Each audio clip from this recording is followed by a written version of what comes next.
खबर पश्चिम बंगाल के बैरकपुर से है, जहां नामांकन से पहले आयोजित एक रैली में देश के रक्षा मंत्री राजनाथ सिंह ने राज्य की सियासत को लेकर बड़ा राजनीतिक संदेश दिया है। दरअसल इस रैली में उन्होंने पश्चिम बंगाल की कानून व्यवस्था और विकास के मुद्दों को लेकर राज्य की मुख्यमंत्री ममता बनर्जी के नेतृत्व वाली सरकार पर सीधा हमला बोला। आपको बता दें कि रक्षा मंत्री ने अपने संबोधन में साफ कहा कि बंगाल में लोकतंत्र को मजबूत करने के लिए हिंसा और डर के माहौल को खत्म करना जरूरी है और भारतीय जनता पार्टी इसी संकल्प के साथ चुनावी मैदान में उतरी है।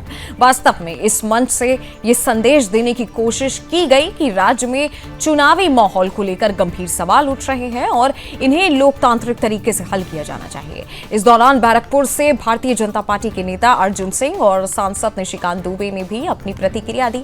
उन्होंने तीखे शब्दों में कहा कि इस बार गुंडागर्दी को पूरी तरह से समाप्त किया जाएगा और आम जनता को भयमुक्त माहौल देने के प्रयास किए जाएंगे। बीजेपी नेताओं का दावा है कि ये चुनाव केवल सत्ता परिवर्तन का नहीं बल्कि हिंसा बनाम लोकतंत्र की लड़ाई है। बात करें तो उनके अनुसार बैरकपुर की इस रैली से इसी संदेश की शुरुआत की गई है और आने वाले समय में ये मुद्दा और भी प्रमुखता से उठाया जाएगा। नेटवर्क को ध्वस्त करने की आपकी रणनीति क्या होगी इस बार?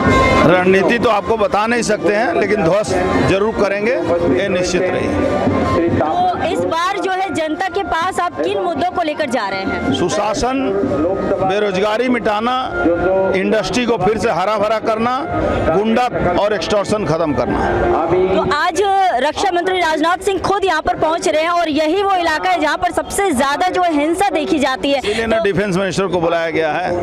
बंगाल को उद्धार करने के लिए सेना बाहिनी कमर कस के तैयार है, क्योंकि बंगाल बांग्लादेश के हाथ में चला चुका है। लेकिन ममता बनर्जी तो कह रही है कि केंद्रीय बल को बुलवाकर डंडे पिटवाएंगी केंद्र सरकार। ममता बनर्जी अपना सीट बचा ले, फिर बात करें। बंगाल में क्या होगा? बंगाल में भारतीय जनता पार्टी की सरकार बनेगी और जो हमारे नेता हैं अर्जुन सिंह जी, इनके नेतृत्व में 7 की 7 सीटें हम बैरकपुर में जीते।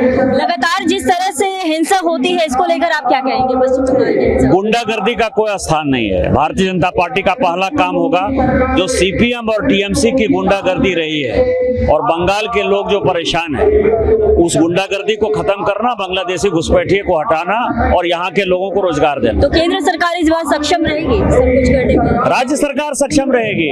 बंगाल का नेतृत्व बंगालियों के हाथ में होगा।